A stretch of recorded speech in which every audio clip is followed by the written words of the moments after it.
Hello बच्चों, आइए इस प्रश्न को पढ़ते हैं। हल्की गेंद जल के ऊर्ध्वाधर जेट पर टिकी रह सकती है, इसके सिद्धांत का नाम लिखिए।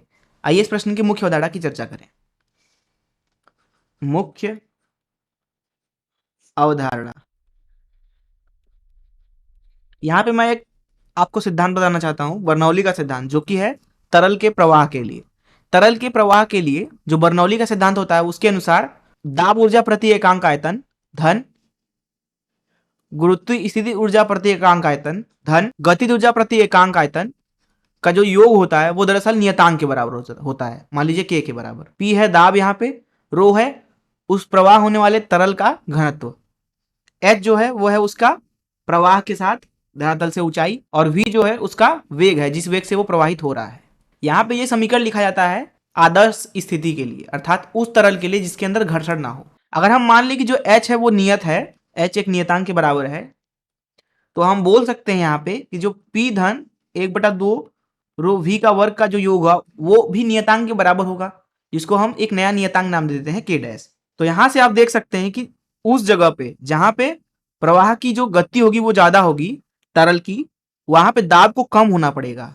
अथवा हम ये भी बोल सकते हैं कि जहां पे प्रवाह की जो दर है, जो गति है वो कम है, वहां पे जो तरल है उसका जो दाब होगा वो ज्यादा हो जाएगा। तो इस मुख्य अवधारणा का इस्तेमाल करके चलिए प्रश्न को हल करते हैं। यहाँ पे बात की जा रही है जल के जेट की, जो कि ऊर्ध्वाधर दिशा में है। तो मान लीजिए कि एक हम यहाँ पे जेट बना देते हैं, कुछ इस तरीके से है, जो कि ऊपर की दिशा में जा रहा है कुछ इस तरीके से। ये वापस भी गिरेगा भी। हम यहाँ पे एक हल्की गेंद लेते हैं और इस जेट के रास्ते में रख देते हैं कुछ इस तरीके से। होता यह है कि ये गेंद अगर बहुत बड़ा ना हो, उस अवस्था में जो ये नीचे से जेट आती है उसके चारों तरफ से जो ये द्रव आ रहा है वो कुछ इस तरीके से प्रवाहित होता है, कुछ इस तरीके से। यूट्यूब पे आप इसका वीडियो भी देख सकते हैं सर्च करके।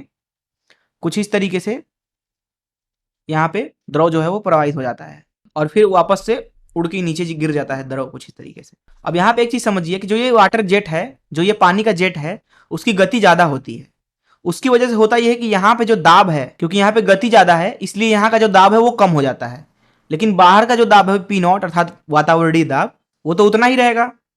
अब जब भी ये गेंद इस जेट से बाहर निकलने की कोशिश करेगा तो उसको जो ये वातावरणीय दाब है वो दरअसल अंदर धकेल देगा, क्योंकि जो यहाँ पे अंदर का दाब है वो कम है, इसलिए जो गेंद है हल्की गेंद वो यहीं पे टिकी रह जाती है। क्योंकि जब भी वो बाहर निकलने की कोशिश करेगा उसके ऊपर वातावरण का दाब लगेगा कुछ इस तरीके से। इस तरीके से जो वाटर जेट होता है उसके ऊपर एक हल्की गेंद तैरती रहती है, टिकी रह जाती है, और इस सिद्धांत का नाम है बर्नौली का सिद्धांत। तो जो ये गेंद है वो बर्नौली के प्रमेय की वजह से टिकी रह जाती है वाटर जेट, पानी के जेट के ऊपर। मैं आशा करता हूं कि आपको इस प्रश्न का हल जरूर समझ में आया होगा। धन्यवाद।